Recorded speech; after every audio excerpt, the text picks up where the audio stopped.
Voilà, monsieur. Merci. Donc, je suis Oki. Je vais essayer de mener quelques réflexions sur les enjeux de l'éducation interculturelle. Comme j'ai souvent d'occasion d'évoquer ce problème, je m'excuse à l'avance si et j'ai déjà dire la même chose quelque part ailleurs.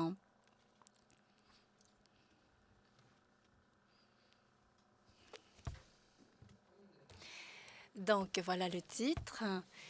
Quelques réflexions sur les enjeux de l'éducation interculturelle, la globalisation et l'éducation interculturelle. Tout à l'heure, Madame Tolikai a présenté un point de vue global aussi. Je vais évoquer dans la deuxième partie de mon intervention. Voilà donc le déroulement de mon exposé. On va essayer de définir la globalisation et là, on va parler de la diversité et le danger de la globalisation également. Est-ce que ça ne risque pas d'unifier, uniformiser la culture? Donc voilà, juste quelques points pour développer mes pensées, la diversité culturelle dans un monde qui tend à la globalisation. Et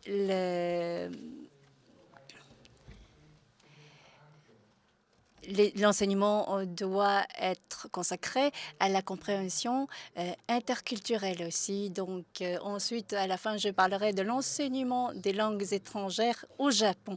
Cette partie-là doit toucher un peu le domaine qui a été évoqué par Madame Tolikai tout à l'heure. Donc, les rapports entre la globalisation et la diversité. C'est un sujet qui me préoccupe beaucoup.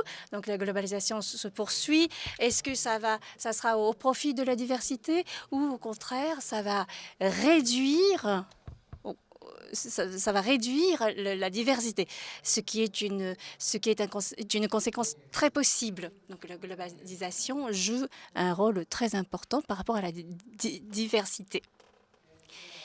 Et quelques citations en français, je vous laisse... en anglais, pardon, je vous laisse lire. Donc, la définition de globalisation est la diversité.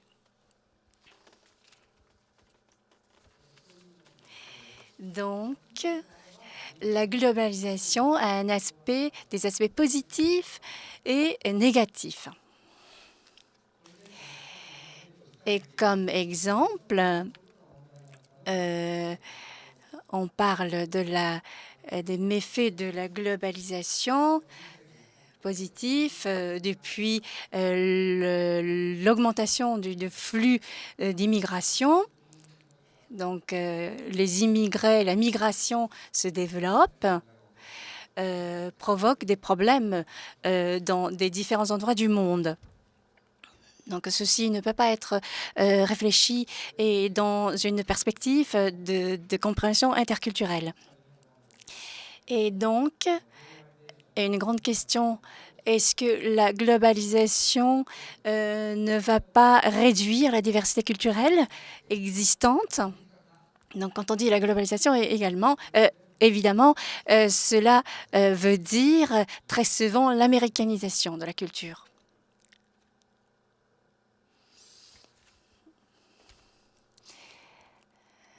Ensuite, voilà une citation de Hoffman. Je vais laisser lire le texte en anglais. L'essentiel est de savoir,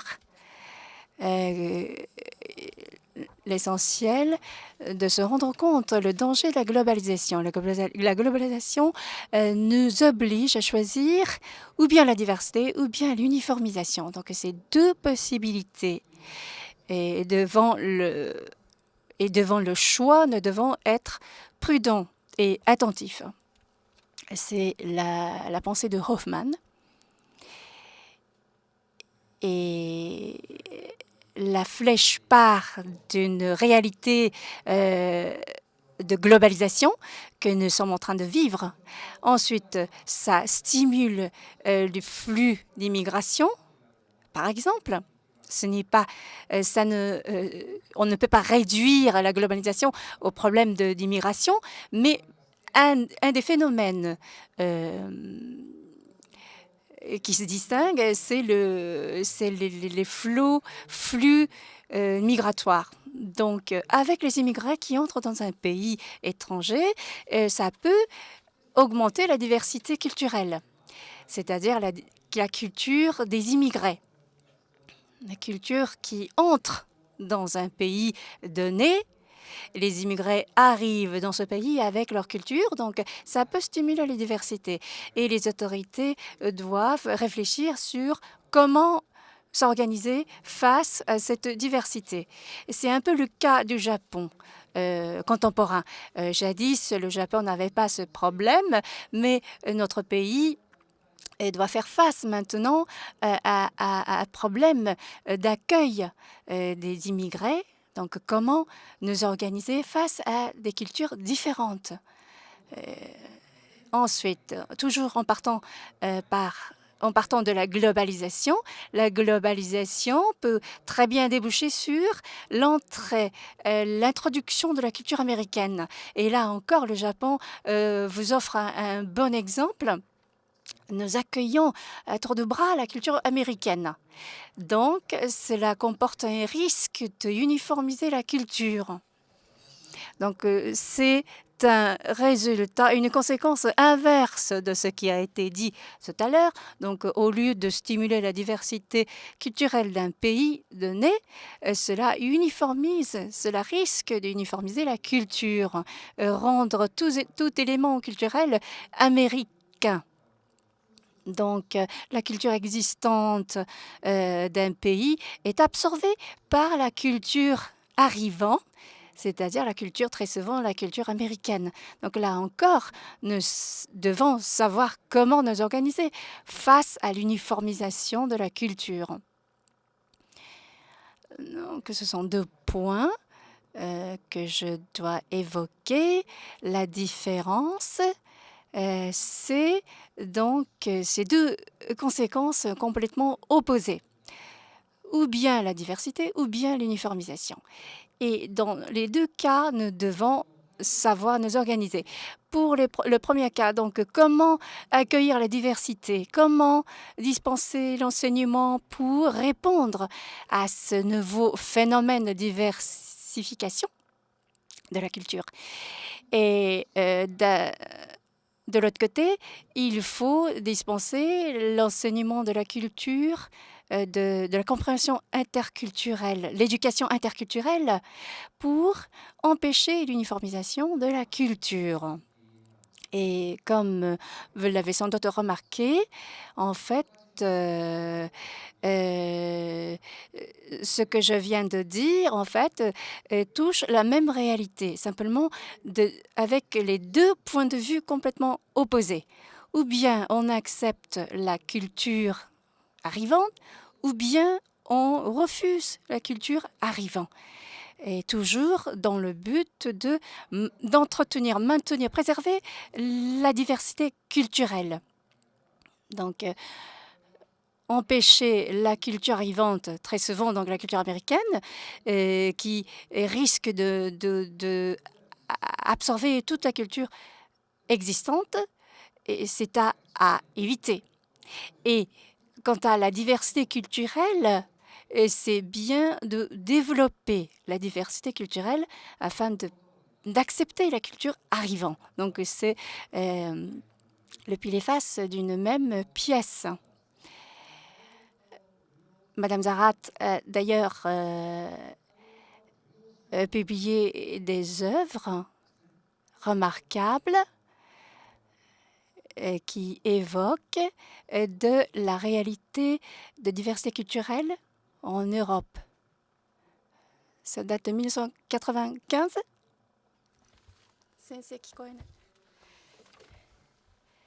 Et voilà, regardez le sous-titre.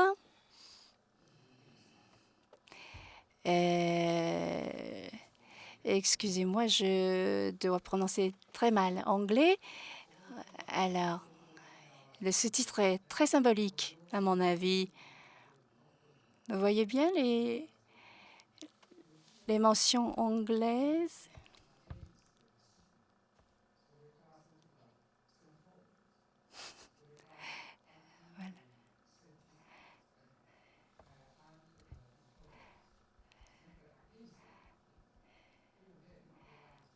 Voilà, donc je vous laisse lire les titres en anglais. L'éducation interculturelle effectuée au sein de l'Europe. Et Madame Zarat, on a fait une œuvre très intéressante. Et voilà, aujourd'hui, je voudrais parler aujourd'hui comment on doit s'organiser pour éviter l'uniformisation. Parce que pour la protection de la diversité culturelle, on en a tellement parlé, on a tellement vu des cas européens. Et autres. Donc, je voudrais plutôt parler de problèmes, de savoir comment s'organiser pour limiter l'uniformisation, éviter l'uniformisation culturelle. Alors, Monsieur Martinez a un peu évoqué les grandes idées du UNESCO, mais je voudrais attirer votre attention à un autre aspect donc, qui concerne toujours la diversité. Et je crois que je vous laisse lire. Et voilà, la traduction japonaise doit suivre. Excusez-moi de revenir un petit peu. J'ai préparé la traduction en japonais. Donc, j'espère que tout le monde peut lire les textes. Donc,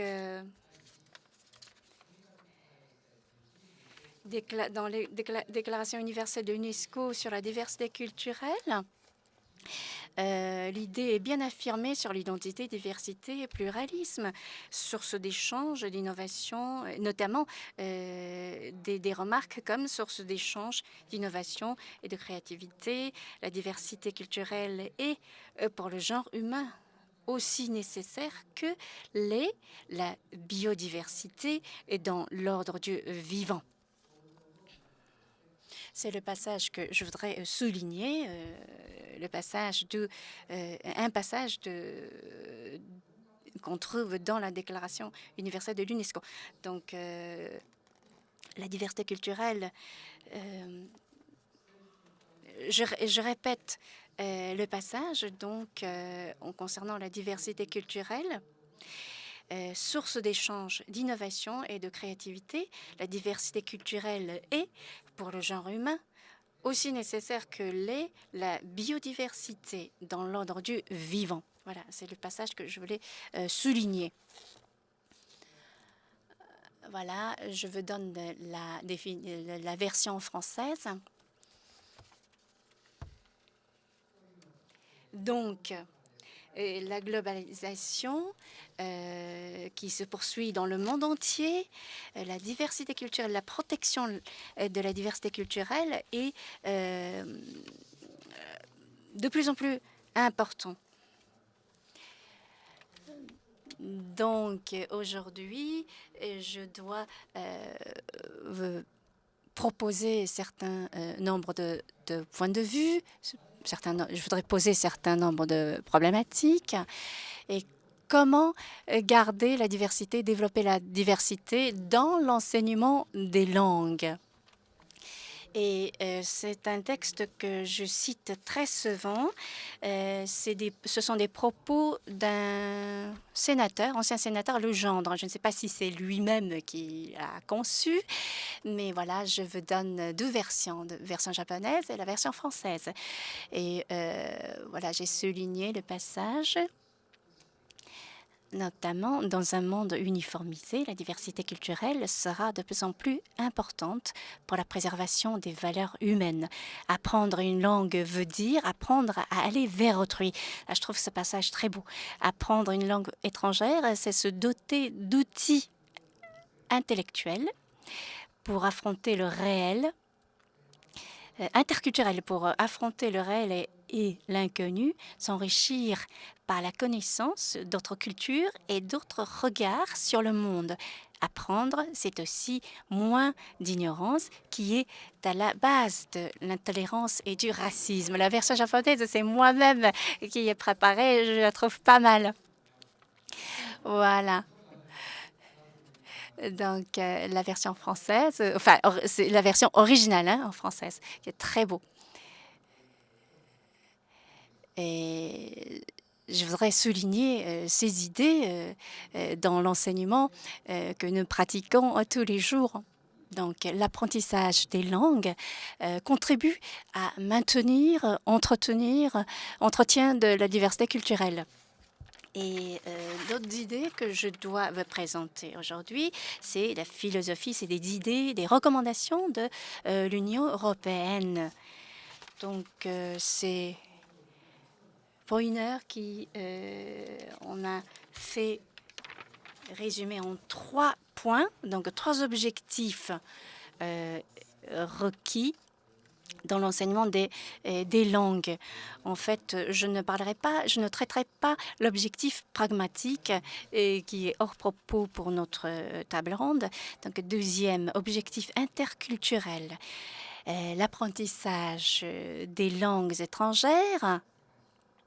Madame Toligai a évoqué la notion du citoyen du monde. Mais ici, dans le deuxième paragraphe, donc pour objectif interculturel, on dit l'apprentissage des langues étrangères contribue à vaincre les préjugés et à développer un intérêt mutuel ainsi que la tolérance entre les citoyens européens. Et troisième objectif, donc sociopolitique, l'apprentissage des langues étrangères permet de protéger et d'entretenir le riche héritage de diversité linguistique et culturelle, qui est une source d'enrichissement mutuel. Donc, je pense que c'est le deuxième objectif et le troisième objectif, deuxième et troisième, qui nous intéresse. Donc, la diversité culturelle soutenue par l'enseignement des langues étrangères. Donc, je passe maintenant à la réalité du milieu de l'éducation au Japon. Voilà.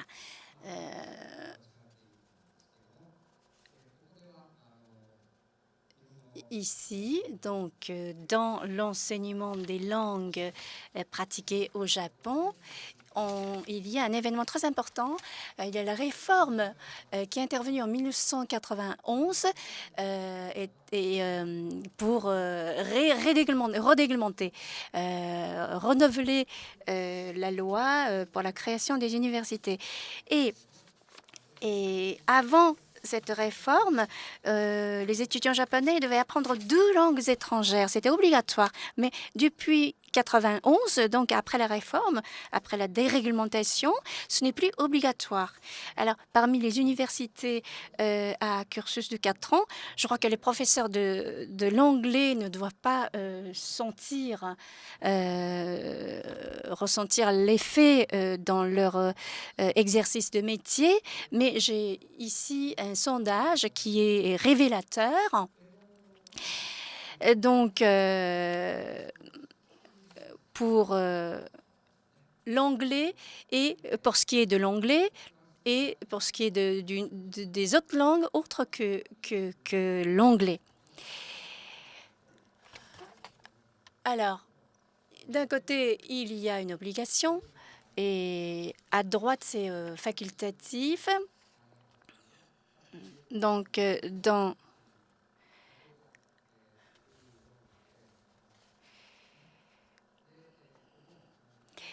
et l'anglais est obligatoire dans 60% des universités interrogées et dans les 20% des cas, c'est une option, mais option obligatoire. Mais pour ce qui est d'une autre langue que l'anglais, et seulement 15% des universités imposent apprentissage obligatoire. Pardon, optionnel, mais obligatoire. Donc, cela signifie que les autres langues que l'anglais vivent une certaine disgrâce, un mépris de la part des autorités. Et ça, c'est un problème qui se pose au niveau de choix et au niveau du nombre de crédits requis aussi. beaucoup d'universités sont très très peu exigeantes à ce sujet. Et donc, ce n'est pas les sondages ne sont pas menés en ciblant des langues particulières comme le français ou telle langue, mais dans l'ensemble. Avant donc la réforme, avant la déréglementation, le crédit requis, 8 crédits étaient requis pour l'anglais et 4 pour une autre langue que l'anglais. Or, après la réforme, donc en 2002, quelques années après la mise en place de la réforme, dans les universités ayant un cursus de 4 ans, le nombre d'universités qui imposent de crédits pour une autre langue que l'anglais a beaucoup diminué. Donc, les autres langues que l'anglais sont plus ou moins méprisées, laissées du côté dans l'organisation des cours. Alors, selon l'impulsion des universités, des initiatives des autorités éducatives, nous sommes à former maintenant une ressource apte à la globalisation, mais on croit souvent que l'apprentissage de l'anglais suffit pour développer la compétence interculturelle. Quand on sait parler anglais, on est déjà opérable, on est déjà compétent en compréhension interculturelle. Dans beaucoup d'universités, je vous laisse imaginer lesquelles, mais dans beaucoup d'universités, c'est une évidence. Et par ailleurs, dans beaucoup d'universités, la compétence en anglais doit donner une capacité de survie. Tout de suite, cela doit déboucher sur la capacité de survie. Et quand on élargit un petit peu le point de vue au niveau mondial, quand il s'agit de la compétence de survie, il faut avoir à savoir, non seulement savoir, il y a savoir être, savoir comprendre. Et on oublie savoir apprendre ou savoir faire.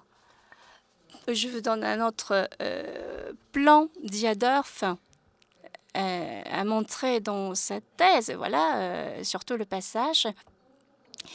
Les autorités éducatives japonaises ont adopté juste 2 parties qui sont au sommet du plan.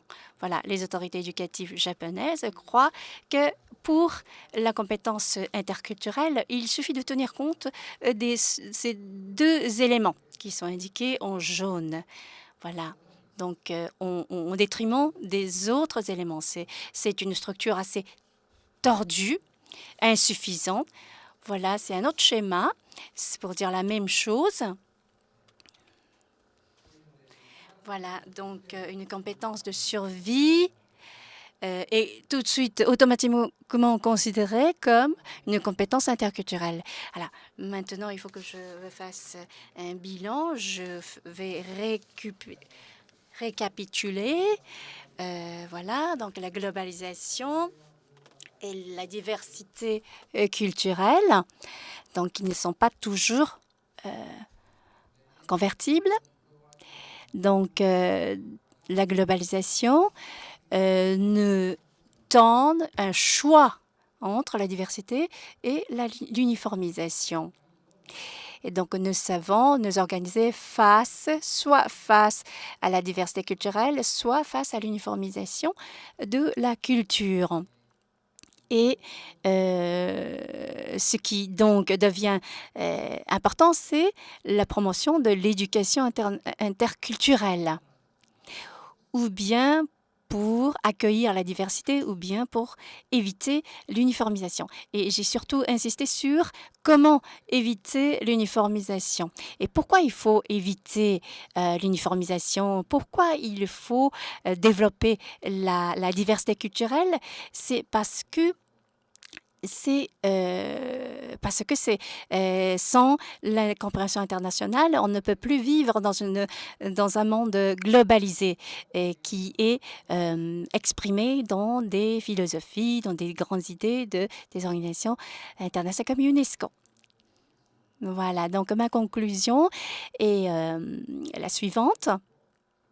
L'enseignement des langues doit servir pour éviter l'uniformisation de la culture, l'hégémonie de l'anglais. Je vous remercie beaucoup.